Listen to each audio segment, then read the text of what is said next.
Bismillahirrahmanirrahim. Assalamualaikum warahmatullahi wabarakatuh.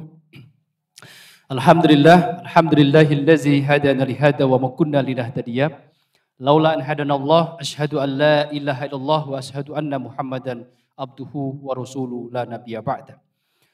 Qala Allah Ta'ala fil Qur'anil Karim, a'udzu billahi minasyaitonir rajim. Bismillahirrahmanirrahim. Ya ayyuhallazina amanu in tansurullaha yansurkum wa yusabbit aqdamakum alayhi.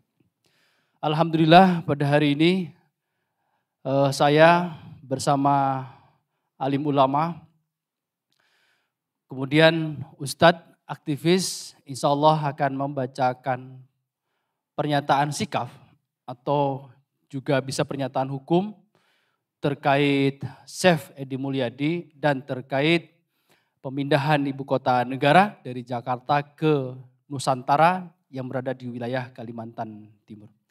Insya Allah nanti saya akan membacakan pernyataan sikap dan setelah itu nanti akan ada statement dari alim ulama terkait masalah IKN pemindahan dari Jakarta ke wilayah Nusantara di Kalimantan Timur. Bismillahirrahmanirrahim. Saya akan bacakan pernyataan sikap. Pernyataan sikap advokat, ulama dan aktivis tentang Syekh Edy Mulyadi dan pemindahan ibu kota negara. Diketahui, Edy Mulyadi ditetapkan menjadi tersangka dan ditahan atas kasus dugaan ujaran kebencian soal pernyataan lokasi ibu kota negara sebagai tempat jin buang anak. Sedangkan pemindahan ibu kota negara menjadi sorotan publik. Proyek ini memasuki babak baru pasca ditetapkannya rancangan undang-undang ibu kota negara atau RUU IKN menjadi undang-undang IKN dalam rapat paripurna DPR RI pada tanggal 18 Januari 2022. Pembahasan undang-undang ini terbilang cepat karena hanya menghabiskan waktu 43 hari terhitung sejak 7 Desember 2021. Berdasarkan pertimbangan tersebut, maka kami, advokat, ulama, dan aktivis menyatakan, pertama, bahwa jika Edy Mulyadi ditetapkan menjadi tersangka dan ditahan atas kasus dugaan ujaran kebencian soal pernyataannya lokasi IKN sebagai tempat jin buang anak, semestinya hal ini juga diberlakukan kepada semua pihak atas dugaan tuduhan yang sama. Misalnya ketika Menteri Sosial Tri Risma hari ini pernah menjadi sorotan setelah mengancam ASN di kementeriannya yang tidak cekatan dalam bekerja untuk dimutasi ke Papua. Sejumlah pihak menilai ucapan tersebut bernada rasis terhadap rakyat Papua. Kalimat tersebut seakan merendahkan orang Papua. Papua bukan tempat pembuangan manusia yang kurang kompeten. Pernyataan tersebut terkesan merendahkan orang Papua dan meresahkan masyarakat Papua. Kedua, bahwa apabila terdapat ketidakadilan dalam proses penegakan hukum, dikhawatirkan menimbulkan ketidakpercayaan publik atau disebut dengan distrust, kemudian menimbulkan pembangkangan publik atau dengan disobedience. Proses hukum mesti ditegakkan kepada siapapun, termasuk pejabat publik. Ketiga, bahwa terkait ibu kota negara, kami menuntut pemerintah dan DPR RI untuk mengurungkan implementasi proyek pemindahan ibu kota negara Indonesia karena diduga jauh dari kepentingan rakyat Indonesia dan diduga syarat dengan kepentingan oligarki dan para pemilik modal karena berpotensi akan memberikan kerugian bagi bangsa Indonesia dan negara baik dari segi ekonomi, lingkungan hingga kedaulatan negara. Keempat, bahwa kami mengajak seluruh masyarakat dan tokoh masyarakat untuk menjadikan syariah Islam sebagai solusi fundamental negeri ini dan memperjuangkan bersama-sama sebagai kewajiban dari Allah Subhanahu wa taala dan sebagai solusi atas problematika kehidupan bangsa dan negara Indonesia. Demikian pernyataan sikap advokat, ulama dan aktivis atas Syekh Edy Mulyadi dan terkait pemindahan ibu kota negara. Terima kasih banyak. Assalamualaikum warahmatullahi wabarakatuh. Selanjutnya saya persilahkan kepada alim ulama untuk memberikan pernyataan sikap.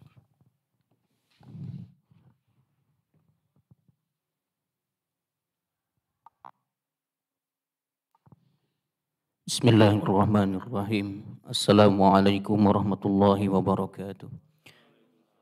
Bismillahi masyaallah la yasukul khaira illallah. Bismillahi masyaallah la yasrifu su'a illallah.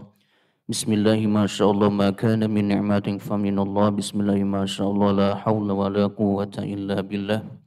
Alhamdulillahi rabbil alamin. Allahumma salli ala sayyidina Muhammadin wa ala alihi wa itratihi bi'adadi kulli ma'lumin lak. Astaghfirullahalazim la ilaha illa huwal hayyul qayyum wa atubu ilaihi ya hayyu ya qayyum. Amma ba'd. Ikhwatal a'izza wal ahibba rahmatullahi alaikum. Saudaraku dimanapun berada, wabil khusus Ustaz Chandra dan semua yang ada di sini yang semoga Allah rahmati. Alhamdulillah di kesempatan yang mulia Allah berikan kita kesempatan dan kemuliaan hingga saat ini kita bisa bersama untuk menyampaikan nasihat.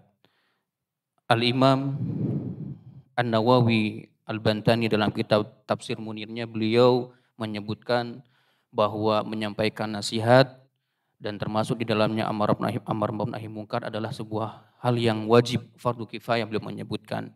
Oleh karena itu bahwasanya siapapun yang menyampaikan nasihat, siapapun yang menyampaikan amar nahi munkar, wabil khusus kepada para pemimpin kita yang kita cintai dan semoga Allah berikan hidayah, adalah kewajiban khususnya bagi kaum muslimin dan tidak boleh dihalang-halangi. Oleh karena itu, maka siapapun yang nanti akan dinasihati atau yang mendapatkan nasihat itu sebetulnya adalah kemuliaan dari Allah Tabaraka wa Ta'ala karena akan menyelamatkan orang tersebut dari kemurkaan Allah di dunia dan di akhirat. Dan itu merupakan perintah Allah sekaligus sudah Allah sampaikan dalam Al-Qur'an, yakni surah Al-Asr, wal 'asri innal insana lafi khusr illa alladziina amanu wa 'amilus shalihati wa tawassaw bil haqqi wa tawassaw bis sabr. Jadi saling menasihati itu adalah akan menyelamatkan dan akan berikan kebaikan dan merupakan ciri orang yang beriman. Begitu pula Allah memerintahkan bahwa orang yang menyampaikan nasihat itu adalah orang mulia. Dan itu adalah umat terbaik sebagaimana Allah firmankan di dalam Al-Qur'an juga, kuntum khairu ummatin ukhrijat linnas ta'muruna bil ma'ruf wa tanhauna 'anil munkar ila akhir ayat. Oleh karena itu kami menghimbau kepada siapapun dan juga mengajak kepada kaum muslimin wabil khusus siapapun yang menasihati kita, apalagi para alim, para ulama, termasuk juga aktivis dan muslimin pada umumnya, maka hendaklah diterima. Karena nasihat dan menerima nasihat adalah ciri orang ikhlas dan merupakan rahmat Allah bagi orang tersebut. Karena lembut hati dan di antara tandanya dan hidayah di antara tandanya adalah menerima nasihat. Dan semoga Allah Subhanahu wa Ta'ala menjadikan kita hamba-hambanya yang lembut hatinya, yang diberikan hidayah dan taufik, yang bisa menerima nasihat dan kebaikan apapun. Walaupun nasihat pada hakikatnya sebagaimana Kanjeng Nabi Muhammad SAW menyampaikan bahwa nasihat itu memang ada kalanya dirasakan oleh orang yang mendapat hidayah adalah sebuah kepahitan. Maka dan memang Allah memerintahkan harus wajib disampaikan. Oleh karena itu kami sekali lagi menyampaikan nasihat bahwa amar ma'ruf nahi munkar adalah kewajiban dan kewajiban tidak boleh dihalang-halangi dan harus dilakukan oleh semua elemen dari umat Islam, wabil khusus kepada para pemimpin, para penguasa yang semoga Allah beri hidayah dan taufik. Juga mesti kita sampaikan kepada siapapun, kepada umat Rasulullah SAW secara umum, dan bagi siapapun yang menerimanya semoga Allah berikan rahmat, karena insya Allah dengan nasihat ini juga nanti kita akan dikumpulkan oleh Allah Tabaraka wa Ta'ala dalam kebaikan. Dan sebagaimana baginda Rasul juga beliau seorang dalam sifatnya adalah tabligh, selalu menyampaikan kebaikan, kebenaran dan Islam. Dan Islam adalah agama nasihat, al-Islam dinun nasihah. Demikian yang bisa kami sampaikan. Semoga Allah memberi hidayah dan taufik kepada kita, kepada para pemimpin kita, kepada umat Rasulullah dimanapun berada. Dan semoga kita bisa menerima nasihat siapapun. Dan semoga hati kita oleh Allah diselamatkan, karena nanti di akhirat adalah orang yang qalbun salim, yang hatinya selamat, orang yang diantaranya mendapat nasihat dan menerima nasihat yang akan Allah selamatkan. Dan semoga kita nanti mendapat syafaat Rasulullah SAW dan negeri kita yang tercinta oleh Allah kemudian dikaruniakan baldatun thayyibatun wa rabbun ghafur, Dan mudah-mudahan nasihat itu wabil khusus mengajak kepada penerapan syariat Islam secara kafah dan dalam bikin khilafah, insya Allah mudah-mudahan itu akan menurunkan rahmah karena Islam sebagaimana yang Allah berikan sifatnya rahmatan lil alamin dan sebagaimana baginda Rasul juga disifati rahmatan lil alamin, dan insya Allah siapapun yang berjuang dan menerima serta menegakkan Islam akan mendapatkan rahmat Allah tabaraka wa taala yang akan menjauhkan dari segala keburukan dan mendatangkan segala kebaikan. Billahi taufiq wal hidayah wa ridha wal inayah. Assalamualaikum warahmatullahi wabarakatuh. Baik, sebelum kami akhiri pernyataan sikap advokat, ulama dan aktivis, kita teriakan takbir bersama-sama selama 3 kali. Takbir. Allah. Takbir. Takbir. Assalamualaikum warahmatullahi wabarakatuh.